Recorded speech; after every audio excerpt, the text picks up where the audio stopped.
अस्सलामुअलैकुम नाज़रीन, आइए देखते हैं NNA न्यूज़ पर आज की ताज़ा तरीन खबरें। मैं हूं डॉक्टर हाफिज़ मोहम्मद ख्वाजा खान। मैं इस बात से बखूबी वाकिफ हूँ कि परभनी में हमको एक अच्छे सदर की ज़रूरत थी जो मजलिस इत्तेहादुल मुस्लिमीन के पैगाम को और परभनी की आवाम में मजलिस के लिए तड़प है। यहाँ की आवाम इंसाफ चाहती है।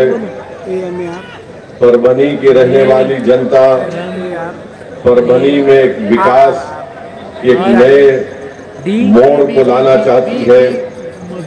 इसीलिए मजलिस इत्तेहादुल मुस्लिमीन ने तय किया कि जनाब मोहम्मद गौस साहब को यहाँ की जिम्मेदारी दी जाए। और मेरी आप तमाम से दबन गुजारिश है कि आप इनके हाथ को मजबूत करिए ताकि आपके शहर में विकास हो, यहाँ पर आपके ख्वाबों को हम पूरा कर सके, यहाँ पर आपकी एक मजबूत क़ियादत बने, यहाँ पर आपके इत्तेहाद की ताकत और क़ुव्वत के बलबूते पर आने वाले म्युनिसिपैलिटी और बल्दिया के चुनाव में आप अपने पार्टी के उम्मीदवारों को कामयाब करें। और हम ये चाहते हैं कि हमारे दीगर अपनाए वतन के लोगों से, चाहे वो हमारे हिंदू भाई हों और ख़ास तौर से हमारे दलित भाई हों, उनसे हमारे ताल्लुकात और अच्छे हों ताकि हम मिलकर परभनी के एक एक आवाम के दिलों में जो परभनी के ताल्लुक से उम्मीदें हैं, हम उन उम्मीदों को पूरा करना चाहते हैं। मजलिस इत्तेहादुल मुस्लिमीन परभनी के लिए कोई नई जमात नहीं है। बरसों पहले मैं अपने मरहूम वालिद सालार मिल्लत अलैहि रहमा के साथ यहाँ पर कई मरतबे जलसों में सालार आते थे, मैं यहाँ पर आया हूँ। और आप जानते हैं कि यहाँ पर आपने जब मजलिस इत्तेहादुल मुस्लिमीन ने मरहूम सज्जुल आला साहब को अपना उम्मीदवार बनाया था तो आपने 40,000 वोट उनको दिए थे। मैं अल्लाह से दुआ करता हूँ कि अल्लाह मरहूम सज्जुल आला की खबर को नूर से भर दे और अल्लाह उनकी मग़फ़िरत फरमाए। मुझे आज मालूम हुआ कि उनके करीबी दोस्त थे चाऊश, वो भी इस दुनिया से चले गए। अल्लाह उनकी भी मग़फ़िरत करे। मेरे भाई, दुनिया की हकीकत यही है, हम इस दुनिया में आए और कल चले जाएंगे। आज हमारे पास वक्त है कि हम कुछ काम करके जाएं। आपको और हमको इस बात की फिक्र रहती है कि जुल्म हो रहा है, मॉब लिंचिंग हो रही है, इबादत गाहों को निशाना बनाया जा रहा है, मारा और पीटा जा रहा है, कोई डरा रहा है। हमको फिक्र रहती है कि हम परभनी में बैठकर भी अपने सीने में इस तकलीफ को महसूस करते हैं और फिर हमारे दिलो दिमाग में ये सवाल पैदा होता है कि अल्लाह, फलस्तीनियों पर इतना बड़ा जुल्म हो रहा है, जहां पर आज तमाम लोग कह रहे हैं कि 60,000 लोग नहीं मारे गए, 2 लाख फलस्तीनी मारे गए। 2 लाख, क्योंकि 2 लाख मिसिंग है। अब मिसिंग का मतलब वो किसी बिल्डिंग के मलबे के नीचे है या फिर ऑफिशियली उनका जिस्म नहीं मिला। मगर याद रखिए, जिस सरजमीन पर जो जालिम जुल्म करता है, अल्लाह जालिम को मिटा देता है, अल्लाह जुल्म को भी मिटा देता है, मगर अल्लाह कभी मजलूम को मिटने नहीं देता। ताकतवर अगर ताकत के नशे में जुल्म करता है अल्लाह की बनाई हुई जमीन पर, तो अल्लाह उसको मिटा देता है, क्योंकि सबसे बड़ा ताकतवर अल्लाह है जिसने जमीन और आसमान को बनाया। इस सरजमीन पर अगर कोई जुल्म कर रहा है, जो जुल्म भी हो रहा है, वो मिटेगा, जुल्म मिटेगा और मजलूम कामयाब होगा। अगर कोई फलस्तीनियों को मार कर कह रहा है कि हमने उनको मिटा दिया, मारने वाले मिट जाएंगे इंशाअल्लाह ताला। जो लोग आज उनकी लाशें जमीनों के नीचे हैं, जो मलबे के नीचे पुकार रहे, तड़प रहे, कल देखना तुम इंशाअल्लाह ताला अल्लाह इन्हीं के सरों पर ताकत का ताज रखेगा और अल्लाह इन्हीं से दुनिया में इंसाफ कराएगा। मेरे अजीज दोस्तों और बुजुर्गों, और खास तौर से मेरे गयूर नौजवानों, डरने और घबराने की जरूरत नहीं है। अगर कोई हम पर जुल्म कर रहा है, चाहे जुल्म करने वाला मुसलमान हो, हिंदू हो, कोई हो, अल्लाह जुल्म को बर्दाश्त नहीं करता। अगर जुल्म करने वाले पे अगर कोई मजलूम हिंदू है, दलित है, मुसलमान है, मैं तुमको खुशखबरी दे रहा हूं कि जुल्म मिटेगा इंशाअल्लाह ताला।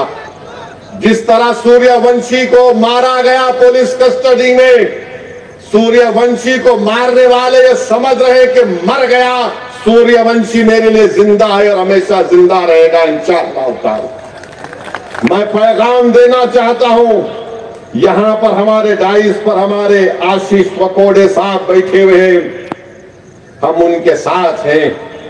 मैं पैगाम देना चाहता हूं रवि साहब को और बराडे साहब को कि आपने हमको नहीं छोड़ा, हम आपको कभी नहीं छोड़ने वाले हैं इंशाअल्लाह ताला। तो मेरे अजीज दोस्तों और बुजुर्गों, मैं बात कर रहा था जुल्म की। करबला के मैदान में 72 शहीद हुए। इमाम हुसैन शहीद हो गए, रसूलुल्लाह सल्लल्लाहु अलैहि वसल्लम के नवासे, वो नवासे जिसके मुंह में रसूलुल्लाह सल्लल्लाहु अलैहि वसल्लम अपनी ज़बान मुबारक रखते थे, वो नवासे जिसके मुंह में रसूलुल्लाह सल्लल्लाहु अलैहि वसल्लम अपने हाथ से निकाल लाभ दहन लगाते थे, वो नवासा शहीद हो गया जो रसूलुल्लाह सल्लल्लाहु अलैहि वसल्लम की अंबरी जुल्फों को थामता था। वो नवासा शहीद हो गया जिसके लिए रसूलुल्लाह सल्लल्लाहु अलैहि वसल्लम अपने खुतबे से मिंबर पर बैठकर खुतबा दे रहे थे, आका उतर कर आ गए और उनको गोद में ले लिया। वो नवासा शहीद हो गया जिसके बारे में आकाए दो आलम सल्लल्लाहु अलैहि वसल्लम ने फरमाया कि हुसैन मुझसे है, मैं हुसैन से हूं। वो नवासा शहीद हो गया अपनी पूरी हाल के साथ, जिसके बारे में अल्लाह के रसूल सल्लल्लाहु अलैहि वसल्लम ने फरमाया कि जो इसकी माँ, इसके बाप से मोहब्बत करेगा वो जन्नत में मेरे साथ रहेगा। 72 करबला के मैदान में शहीद हो गए, मगर दुनिया क्या यजीद को याद रखती है या इमाम हुसैन को याद रखती? बोलो, दुनिया किसको याद रखती? दुनिया यजीद को मलून कहती है, नहीं कहती है? बताओ आप, दुनिया इस सुबह क़यामत तक यजीद को मलून कहेगी। तो हम हुसैनी परचम को उठाए हुए हैं। हम हुसैनी परचम को इसलिए उठाए कि हम जुल्म का खात्मा करेंगे, हम मजलूम को इंसाफ दिलाएंगे। और तादाद को देखकर इमाम हुसैन ने अली अकबर, अली असगर की शहादत नहीं दी। इमाम हुसैन ने देखा कि मैं तादाद में कम हूं, मगर इमाम हुसैन ने हमको पैगाम दिया, करबला के रेगजारों से परभनी की आवाम तुमको, वो करबला के रेगजारे तुमको पुकार पुकार कर कह रहे कि जालिम के जुल्म की उसकी ताकत को मत देखकर मरू हो जाओ, बल्कि तुम हक की सरबुलंदी के लिए आगे बढ़ो। अरे दुनिया में जो आया, ये दुनिया फानी है, ये दुनिया खत्म हो जाएगी, मगर तारीख उसको याद रखती है जो वक्त के यजीदों से मुकाबला करता है। तारीख उनको कभी मरने नहीं देती जो वक्त के फिरौन और नमरूदों से मुकाबला करता है। तारीख उनको मिटा देगी, मगर जो मजलूम के हक के लिए लड़े रहेंगे, तारीख और दुनिया उनको हमेशा याद रखेगी। ये करबला के रेगजारों से पैगाम आ रहा है, ये हजरत ज़ैनब के उजड़े हुए खैमे से पैगाम आ रहा है। वो दरिया का किनारा जो अहले बैत के खून से लाल हुआ, वो हमको कह रहा है कि भारत के मुसलमानों, अपनी हिम्मत और हौसले को बुलंद रखो। तुम इस मुल्क के बाइज्जत शहरी थे और शहरी रहोगे, मगर तुमको अपने हक के लिए खड़े होकर लड़ना पड़ेगा। तुम गुलामी नहीं करोगे, तुम क़यादत करोगे। तुम किसी के पैरों के पास नहीं बैठोगे। तुम कुर्सी डालकर सामने आंखों में आंखें डालकर कहोगे कि मुझे भारत के संविधान, जिसको बाबा साहब अम्बेडकर ने बनाया, मुझे मेरा हक चाहिए, मुझे मेरा हक चाहिए। ये पैगाम आपको मैं देने आया हूं। तो मेरे अजीज दोस्तों और बुजुर्गों, 72 करबला में शहीद हुए, यजीद खत्म हो गया, यजीद की आइडियोलॉजी खत्म हो गई, मगर इमाम हुसैन आज भी जिंदा है। मेरे भाई, यही तो पैगाम हमको देना है। हिम्मत और हौसले को बुलंद रखना है। यकीनन हमारे दिमाग में एक बात पैदा होती है, क्या बोल रहा है ये शख्स, हम इतनी तकलीफ उठा रहे हैं, कोई हमसे बर्थ सर्टिफिकेट कैंसिल कर दो बोल रहा है, कोई कह रहा है कि इबादतगाह को खत्म करके रख दिया जाएगा। याद रखो, मेरी इस बात को ज़हन नशीन कर लो। मैंने उलमा इकराम के पैरों के पास बैठकर उनकी जबानों से सुना कि दुनिया दारुल जज़ा नहीं है। ये दुनिया तुमको यहां पर इनाम मिलने वाली जगह नहीं है। दुनिया अमल की जगह है। अमल करो, नेक अमल करो, बहादुरी के मज़ाहिर अपने छोड़ो, और जज़ा अल्लाह उस दिन देगा जब खबरों से हमको उठाया जाएगा और जालिम होगा जो जिस तुम पर जुल्म किया, हम पर जुल्म किया, हम खड़े होंगे।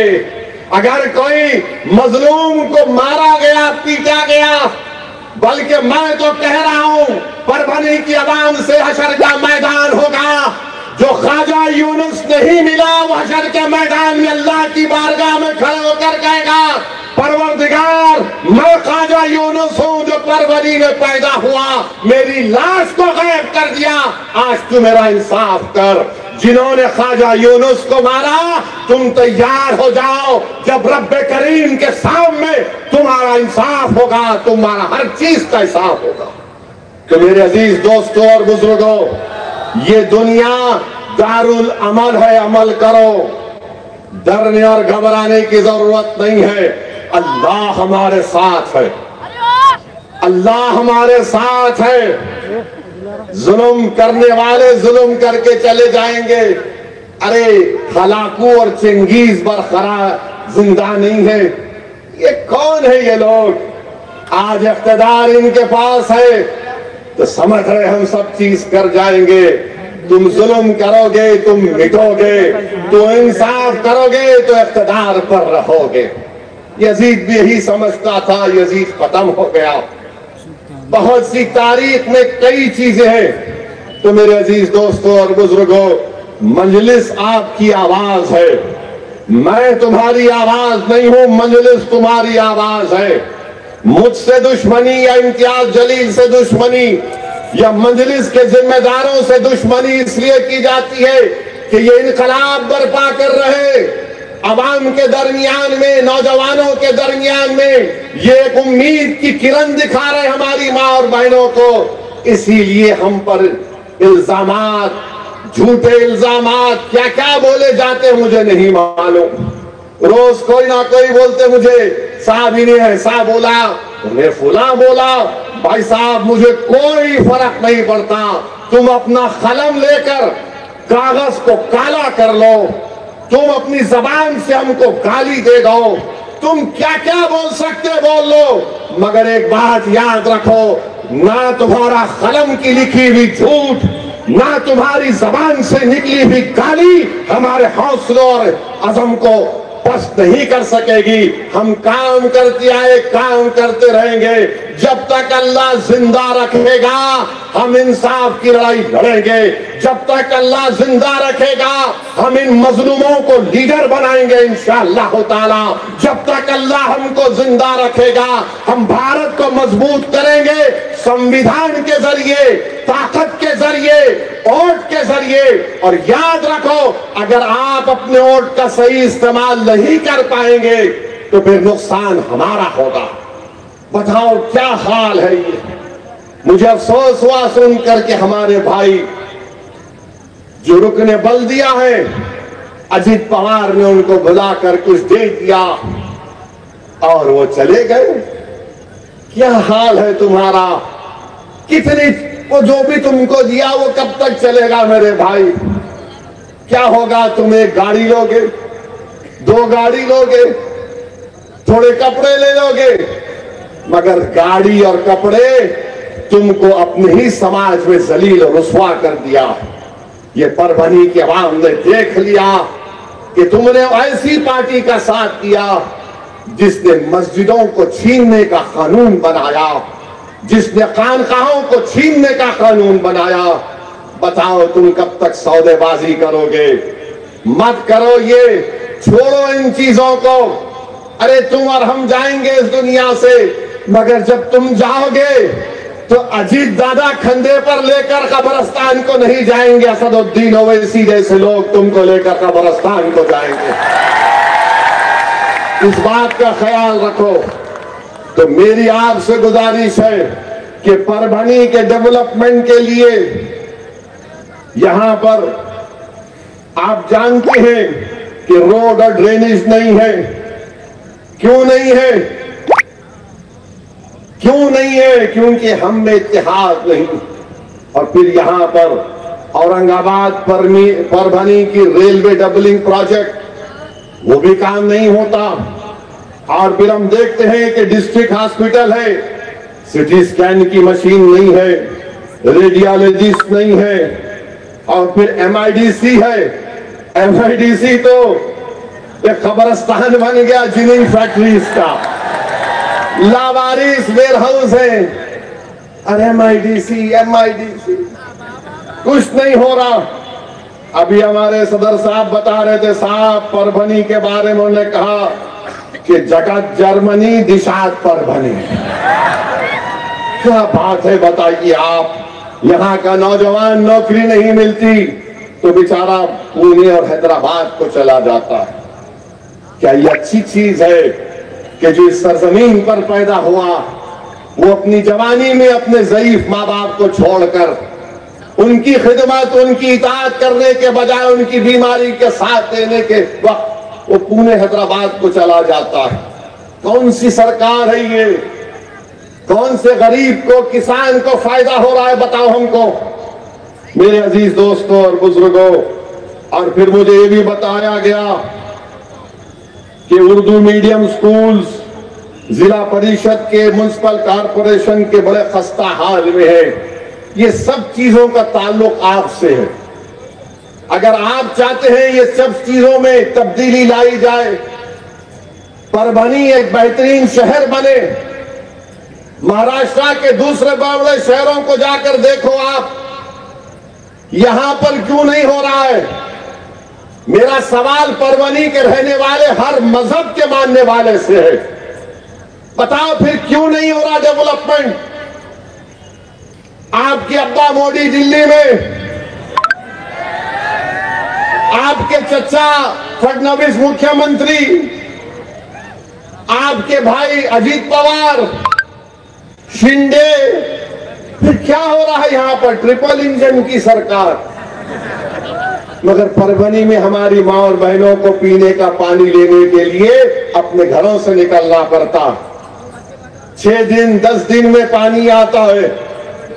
मेरे अजीज दोस्तों और बुजुर्गों, ये आने वाले म्युनिसिपल इलेक्शन में आपको अपने इत्तेहाद को मजबूत करते हुए यहां पर अपने वोट का इस्तेमाल मजलिस इत्तेहाद मुस्लिमीन के हक में करना पड़ेगा। और अफसोस होता है मुझे कि कोई बीजेपी के एक शख्स आकर कह रहे हैं कि परभनी में बांग्लादेशी है।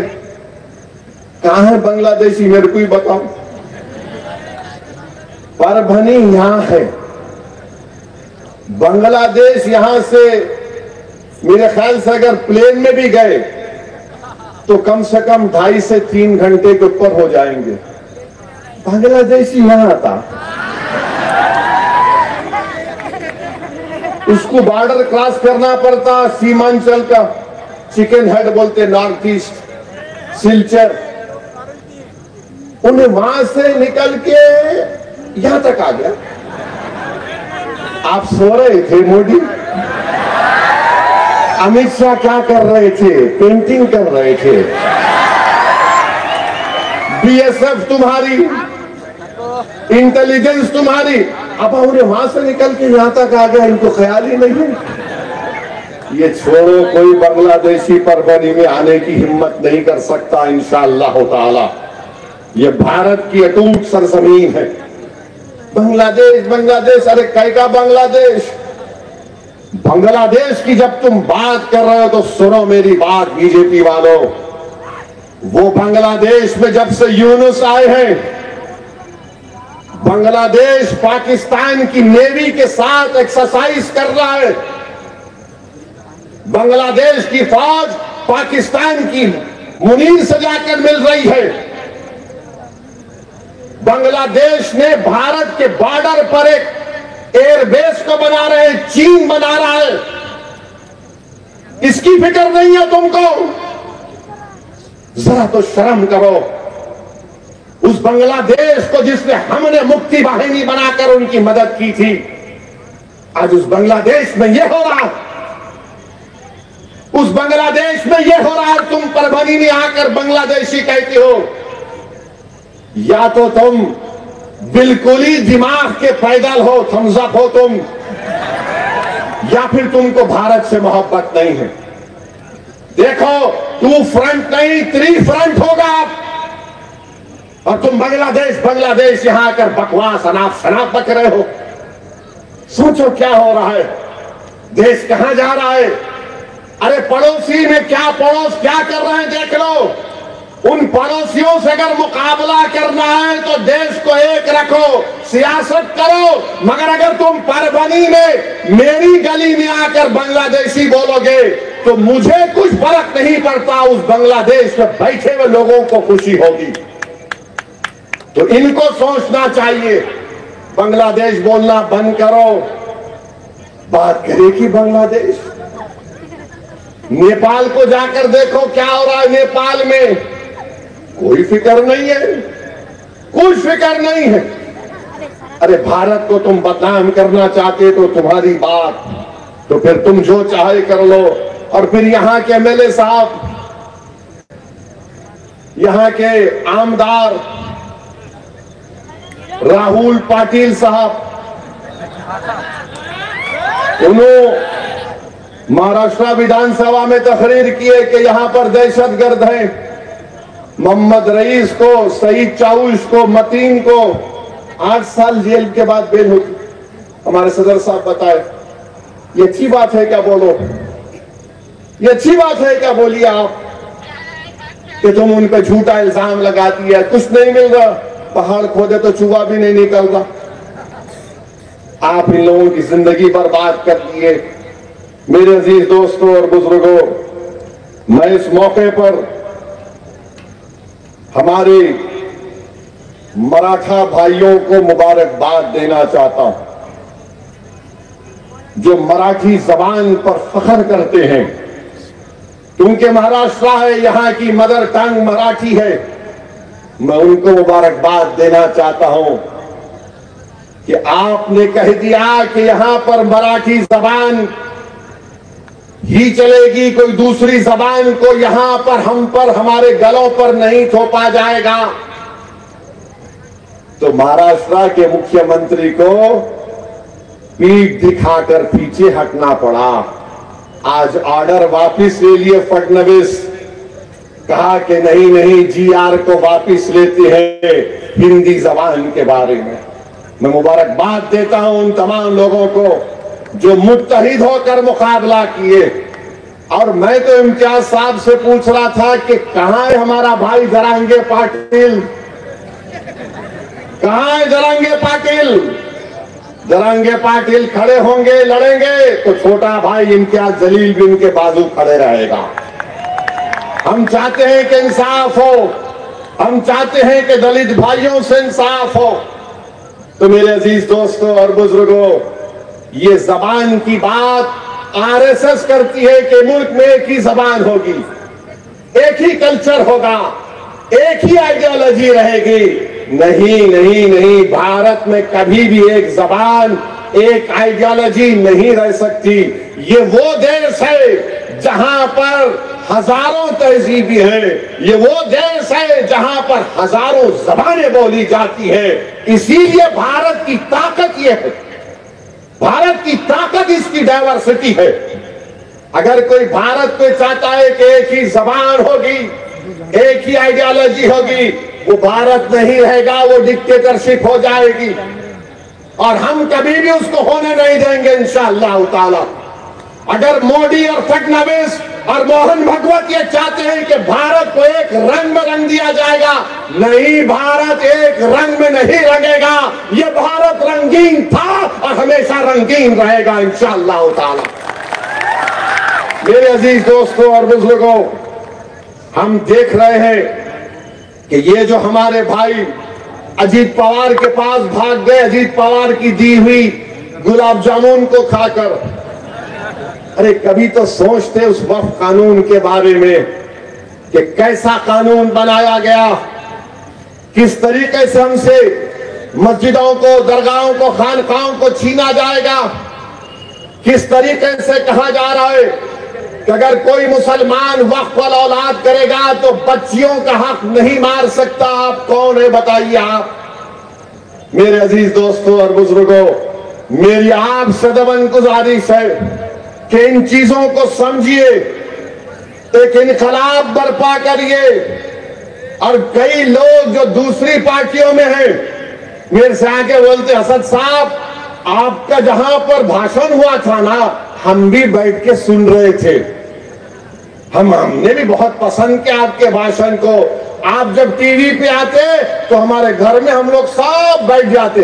मैं क्या कोई खव्वाल हूं, तुम बैठ के सुन रहे। अरे मेरे दोस्त, अगर मेरी अल्फाज में सच्चाई है तो उस अमल क्यों नहीं करते? अगर मैं हक को बयान कर रहा हूं तो मेरे पैगाम को कबूल क्यों नहीं करते? क्या तुम मेरे मरने के बाद, जो मैं मरूंगा एक दिन, तुम उसके बाद बोलोगे अरे हाँ ये आदमी सच कहता था, आप क्या करेंगे? मैं तुम्हारी तारुफ का या तुम्हारी तारीफ का या तुम्हारी दाद का मोहताज नहीं था, ना कभी होऊंगा इंशाअल्लाह ताला। मैं अल्लाह का मोहताज था, अल्लाह का ही मोहताज रहूंगा। मगर ये तो बताओ ये कौन सी बात है? तो मालूम हुआ कि करबला के मैदान में भी इमाम हुसैन के साथ यजीद की फौज आकर नमाज ज़ोहर भी पढ़ती थी, नमाजें पढ़ती थी। और जब इमाम ने पूछा कि बताओ तुम मेरे साथ नमाज भी पढ़ते हो और फिर तुम मेरे ऊपर तलवार भी उठाते हो, तुमने मेरे औलाद अली अकबर अली असगर को शहीद कर दिया, 6 महीने के मेरे बेटे को तीर मार दी, मेरा बेटा अली अकबर जो रसूलुल्लाह सल्लल्लाहु अलैहि वसल्लम की तरह दिखता था, तुमने उसको शहीद कर दिया, ये क्या है? तो जालिमों ने कहा है इमाम, हमारा दिल तुम्हारे साथ है मगर तलवार जालिम के साथ है। तुमको अपना दिल भी हक के साथ रखना पड़ेगा, तुम्हारा अमल भी हक के साथ होना चाहिए। तुम कब तक ताकतों से डरोगे? तुम कब तक इन दौलतमंदों से डरोगे? नहीं, इलेक्शन आएगा तो ये लोग पैसों की नहरें बहा देंगे। अरे इमाम हुसैन ने क्या किया? प्यासे थे, पानी बनकर दिया गया था। अगर इमाम हुसैन अल्लाह से कहते कि अल्लाह बारिश को नाजिल कर, तो क्या अल्लाह रब्बे करीम अपने हबीब के नवासे की दुआ को रद्द करता है? बारिश को नाजिल कर देता। मगर सुबह क़यामत तक करबला से पैगाम दिया जा रहा है, जालिम से डरो मत, उसके इख्तिदार से मत डरो, उसकी ताकत से मत डरो, उसकी दौलत से मत डरो, अपने हौसलों को बुलंद रखो। मेरे अजीज दोस्तों और बुजुर्गों, मेरे गयूर नौजवानों, ये मुस्तकबिल तुम्हारा है, मेरा नहीं है। मुस्तकबिल आपका है। इस देश को मजबूत करना इन नौजवानों की जिम्मेदारी है। और देश कब मजबूत होगा? जब दलित, मुसलमान, आदिवासी और गरीबों का उनको उनका हक मिलेगा। तो आइए यहां पर मजलिस को मजबूत करिए। लोग बहुत कहते हैं मेरे बारे में, इम्तियाज जलील के बारे में तो माशाअल्लाह रोज एक जोकर आकर कुछ ना कुछ कहते रहता है, मगर आपको मालूम इम्तियाज जलील को हराने वाले, नासिर सिद्दीकी को हराने वाले कौन थे? किसने हराया इम्तियाज जलील को? किसने हराया नासिर सिद्दीकी को? अगर ये दो जीत जाते तो महाराष्ट्र की विधानसभा में लोग पहुंच जाते। जब ये दो पहुंच जाते तो फडणवीस को मालूम था, शिंदे को मालूम था, अजित पवार को मालूम था, अगर इम्तियाज जीत कर आ जाएगा तो इम्तियाज हमारी रातों की नींद हराम कर देगा, क्योंकि ये ना झुकता है ना बिकता है, मरके लड़ता है। तो क्या किया सबने? सबने क्या किया? मिलकर इम्तियाज जलील को हरा दिया। सबने मिलकर इम्तियाज जलील को हराया। कितने? 1200 वोट, 1700 वोट, 1700 वोट। और वो जो समाजवादी पार्टी का उम्मीदवार था, वो गद्दार, कितने वोट लिया? वो 20,000, 5,000 वोट लिया। तो याद रखो, दुश्मन हमारे ही घर में बैठा हुआ है, दुश्मन हमारे घर में बैठा हुआ है। मीर जाफर, मीर सादिक यही है, यजीद के एजेंट यही है, मोदी के एजेंट यही है, हमारे ही घर में बैठकर हमको कमजोर करने की तैयारियां में करते रहती है। तो मेरे भाई, इन लोगों को पहचानो और अल्लाह के रसूल सल्लल्लाहु अलैहि वसल्लम की हदीस को याद रखो। उलमाए कराम की ज़बान मुबारक से सुना कि मस्जिद है, नमाज की सफ बनी हुई है, और आकाए दो आलम सल्लल्लाहु अलैहि वसल्लम ने फरमाया उन लोगों को देखकर, उखरिज फइन्नका मुनाफिक, निकल मुनाफिक निकल।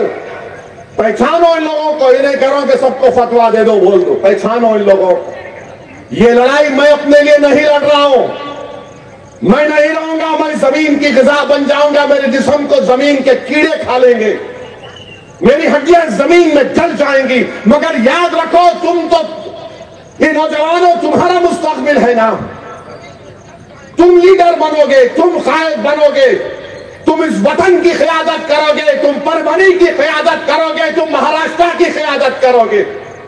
ये हमारा ख्वाब है, ये हमारी कोशिश है। तो इसके लिए आपको मैं दावत दे रहा हूं, आइए और मोहम्मद गौस साहब के साथ मजलिस को मजबूत करिए, और डरने और घबराने की जरूरत नहीं है।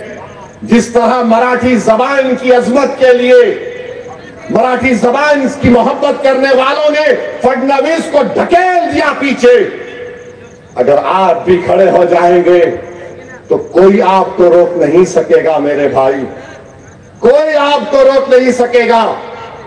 अगर कोई ये बोलेगा इन्हों क्या बात कर रहे हैं, इन्हों लड़ने की बात कर रहे हैं, मैं लड़ने की बात नहीं कर रहा हूं, मैं ना मरने की बात कर रहा हूं, मैं तुमको जिंदा रहने का एक सलीका बता रहा हूं कि जमहूरियत तुमको इस बात की इजाजत देती है, अंबेडकर का बना हुआ संविधान तुमको इस बात की इजाजत देता है कि तुम एक सियासी ताकत बनो। तुम अगर कोई तुमको मारना चाह रहा तो तुम उसको बचा सकोगे, कोई किसी को जलील करना चाह रहा तो तुम अपने इत्तेहाद और सियासी ताकत पर उसको इज्जत से नवाज सकोगे। कोई अगर हमारे बच्चों के ख्वाब चूर कर रहा है तो तुम उन बच्चों के ख्वाबों को पूरा करोगे। बताओ, एक ख्वाजा यूनुस यहां से चला गया, क्या तुम इंतजार करोगे और 100 ख्वाजा यूनुस गायब हो जाए? नहीं मेरे भाई, ये वक्त उठने का है, ये वक्त मजबूती के मजारे करने का है। भारत की जमहूरियत उसी वक्त मजबूत होगी जब इस देश का गरीब, इस देश का आदिवासी, दलित और मुसलमान को उनका जायज मुकाम मिलेगा। बहुत हो चुका, 75 साल हो चुके, मगर ये लोग हमेशा नीचे रहे। मैं आपको यही पैगाम देने आया हूं अपनी पार्टी को मजबूत करिए। हम नहीं रहेंगे नहीं मालूम, जिंदगी का कोई आजकल भरोसा नहीं है। अच्छे अच्छे लोग बैठे बैठे चले जा रहे, मगर अपनी मिजाजों में तब्दीली लेके आओ नौजवानों। मैं एक सेल्फी ले लेता हूं, क्या करते सेल्फी लेके, पेट भरता। मैं एक सेल्फी ले लेता हूं, तुम्हारे से इंसाफ होगा। ये हाल हो चुका है कि दिल्ली एयरपोर्ट पर था, बैतुल खला में गया, टॉयलेट में, वॉशरूम में, अंदर से निकला, मैं शेरवानी निकाल के बाहर, सिक्योरिटी वाले आजकल रहते हमारे साथ, अभी निकल के हाथ धोने जा रहा हूं। एक साहब है, कान को लगे हुए हैं बड़े बड़े, क्या बोलते हैं उसको, हेडफोन। हाँ, हेडफोन लगे हुए हैं। वन सेल्फी, मतलब please wait, no no I want it now, अभी होना मेरे को, अभी छोना। अरे मेरा निकल के आना, हाथ मैं अभी होना, मेरा ले, क्या करता है। मैं बोला फिर लेके जाएंगे, लेके रुको, हाथ धुआ। मैं अंदर नहीं लेते, अंदर क्या देखना है, ये इंडियन है या वेस्टर्न है वो भी देख लेना। ये क्या है, ये नहीं, हंसने की बात नहीं है। दिल्ली के नमाज पढ़ने की जगह है, मेडिटेशन सेंटर बोलते, वजू कर रहा हूं मैं, अभी कुल्ली कर रहा हूं, मेरी फ्लाइट है, मेरी फ्लाइट है। बोला फ्लाइट, मैं महसूस नहीं कर रहा, कोई बोल रहा हूँ भाई नमाज पढ़, किसी को बोल रहा हूँ जल्दी चलो। अब मैं वजू कर रहा हूँ, हाथ धो रहा हूं, सर कान में उंगली डाल के बालों, सर मेरी फ्लाइट है, एक फोटो देने दो मेरे को। अरे मैं ठहरो भाई, सब नहीं नहीं नहीं मेरे को फ्लाइट है। अरे पैर धो लूं, नहीं सर मेरी फ्लाइट है। ये क्या है बताओ आप, ये क्या है बताओ आप। तुम मेरी फोटो लेके क्या कर लोगे मेरे भाई, क्या होगा तुमको, इससे बताओ। अगर तुम्हारे में तब्दीली नहीं आ रही, अगर तुम लड़ नहीं रहे हो जालिमों के खिलाफ, अगर तुम मुत्तहिदा अपने वोट को इस्तेमाल नहीं कर रहे हो, तुम मस्जिदों की अजमत को बचा नहीं पा रहे हो, तुम कब्रिस्तानों को नहीं बचा पा रहे हो, तो मेरी फोटो लेके क्या कर लोगे। तुमको इतना काबिल बनना है कि दुनिया तुम्हारे पीछे दौड़े कि मैं तुम्हारे साथ फोटो लेना। यह हमारा ख्वाब है, ये हमारी ख्वाहिश है, ये हमारी दुआएं है रात के अंधेरों में अल्लाह से। मेरे अजीज दोस्तों और बुजुर्गों, नौजवानों, तुम कौम का मुस्तकबिल हो, तुम भारत का मुस्तकबिल हो। तुम्हारी मिसाल एक घर की ऊंची दीवार की तरह है। अगर किसी की घर की दीवार गिर जाती तो पड़ोसी उसको अपना रास्ता बना लेता। तुम मत गिरो नौजवानों, तुम जिंदा रहोगे, तुम सीने तान कर अपनी जिंदगी को गुजारोगे तो तुम्हारे घर की दीवार मजबूत रहेगी। तुम्हारे घर के अंदर बसने वाले इज्जत की जिंदगी गुजारेंगे, हिफाजत से जिंदगी गुजारेंगे। नौजवानों, मैं तुमको ये पैगाम देने आया हूं कि अपने हौसलों को बुलंद रखो, मस्जिदों को आबाद रखो, नमाज की पाबंदी करो, झूठ मत बोलो, गाने अगर छोड़ नहीं सकते तो कम सुनो। याद रखो तुम मुस्तकबिल हो। कोई अगर ड्रग्स ले रहा है तो छोड़ो, क्या है ड्रग्स, ये तुम खाली एक वो क्या मार लिए, चुट्टा मार लिए। मैं देखा हूं नौजवानों को, रातों में जब आता हूं मैं हैदराबाद में, एक साहब तो बीच रोड पे आ गए, क्या हुआ क्या हुआ, गाड़ी रोक दी, क्या हुआ मालूम, मेरे को नशे में बोल रहे, आप जा रहे, देखना चाह रहा था आप, क्या हुआ तेरे को, अपन ये क्या है, ये आप ये करने आए। अरे तौहीद का नशा है ये जो है ना, सिर्फ अल्लाह को मानना, वो सबसे बड़ा नशा है। तुम एक बार उसको समझ गए कि ला इलाहा इल्लल्लाह का मतलब तुम समझ गए, तुम नारा तो लगा दिए ला इलाहा इल्लल्लाह, मगर तुमको उसको समझना है कि ला इलाहा इल्लल्लाह का मतलब क्या है, कि जमीन और आसमान का खालिक अल्लाह, आसमानों से बारिश बरसाने वाला अल्लाह, एक माँ के पेट में खून के दुखड़े से तुमको पैदा करने वाला अल्लाह, और जब 40-90 दिन हो जाते तुम तो तुम्हारे मुकद्दर का लिखने वाला अल्लाह। तुम जब अपनी माँ की पेट से पैदा होते तुमको अपनी माँ से दूध पिलाने वाला अल्लाह, जब तुम बूढ़े हो जाते तो तुम्हारी ख्याल रखने वाला अल्लाह का रहम, और जब तुम खबर में जाते और जब तुम जिंदा किए जाते वो अल्लाह।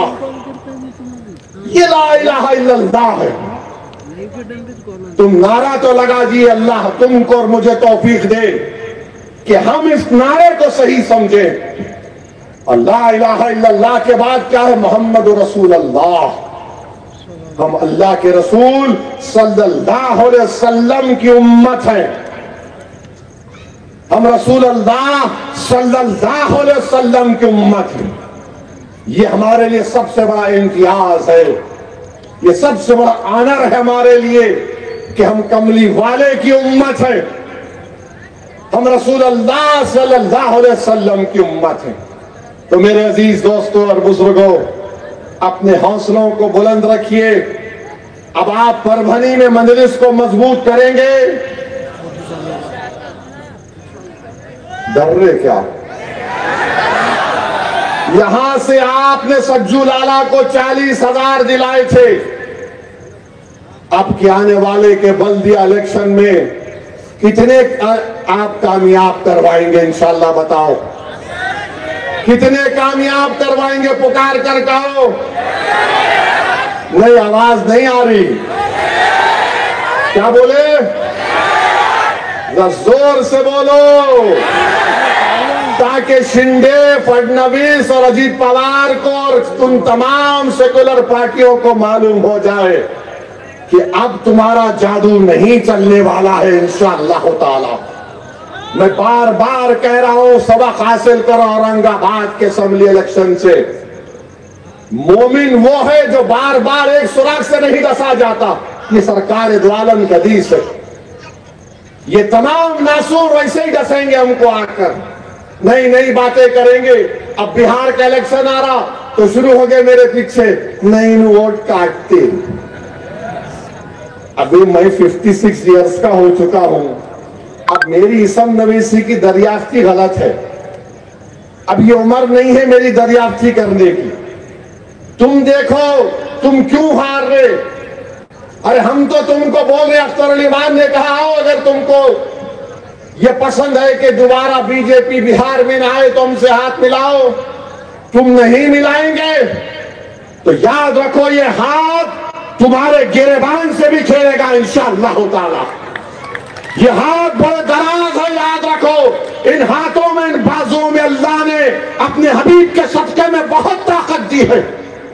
तुम्हारे वार, तुम्हारी गोलियां, तुम्हारे झूठ हमारी ताकत को, हमारे हौसलों को कभी कम नहीं कर सकेगी। तो मेरे अजीज दोस्तों और बुजुर्गों, मजलिस का साथ दीजिए, हम रहे या ना रहे।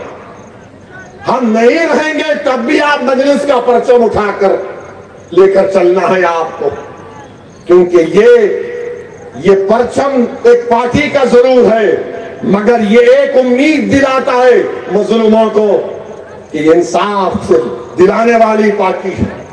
आपने देख लिया कि जब वक्फ का कानून पार्लियामेंट में पास हो रहा था, इम्तियाज जलील ने मुझसे कहा, असद भाई मैं आपकी तकरीर देख रहा था। मैं इम्तियाज जलील को बाद में बोला कि इम्तियाज जलील साहब, मैं तकरीर तो कर रहा था मगर दिल में, मेरे जिस्म में एक तकलीफ थी, इतनी बड़ी तकलीफ थी कि काश अगर आप मेरे साथ इम्तियाज और अख्तर अली मान को कामयाब कर देते तो मेरी मस्जिद को छीनने का कानून नहीं बनता। काश अगर मेरे साथ इम्तियाज और अख्तर अली मान होते तो मेरी खानकाहों को वीरान करने का कानून नहीं बनता। उठो मेरे भाई, मेरे अल्फाज अगर कोई समझ रहा है कि जज्बात में लाना चाहता है सो दिन नहीं, मैं सच्चाई को बयान कर रहा हूं। अल्लाह जानता है मेरे सीने में क्या है। मैं किस तरह कलम बनाता हूं भारत की पार्लियामेंट में जब इन कानूनों को देखता हूं। कोई बैठ कर देख सकता है कि तुम्हारे सामने मस्जिद को छीनने का कानून बन गया। क्या कोई बर्दाश्त करेगा कि वो मस्जिद जो क़यामत भी आएगी तो हर चीज पहाड़ रूई की तरह हो जाएंगे, मगर अल्लाह मस्जिदों को उठाकर जन्नत में रखेगा। बताओ किस तरह से तकलीफ उठाना पड़ता है। इसीलिए मेरे भाई, जमहूरियत है, अपने नुमाइंदों को कामयाब करो, चाहे जिला परिषद हो, लोकल बागी हो, असेंबली हो, पार्लियामेंट हो। हाँ, हम इंसान हैं, हम में गलतियां हैं, हम कोई फरिश्ते होने का दावा नहीं कर रहे। हम रोज तौबा करते, 100 200 मरतबा अल्लाह से भीख मांगते, मगर हमारी बात को तो समझो। कब समझोगे मेरे भाई? कब अमल करोगे तुम? कब तुम इज्जत की ताज तुम्हारे सरों पर कब रखा जाएगा बताओ? अगर तुम ये समझ रहे हो कि हमने मस्जिदों को आबाद रखा, यकीनन रखा, मगर मुस्तकबिल में क्या होगा बताओ? ये आपको मैं दावत फिक्र देता हूं और आपसे गुजारिश करता हूं कि मजलिस को मजबूत रखिए और मेरे साथ नारा लगाइए कि वक्फ कानून को वापिस लो, वापिस लो, वक्फ कानून को वापिस लो, वक्फ कानून को वापिस लो, वक्फ कानून को वापिस लो, वक्फ कानून को वापिस लो।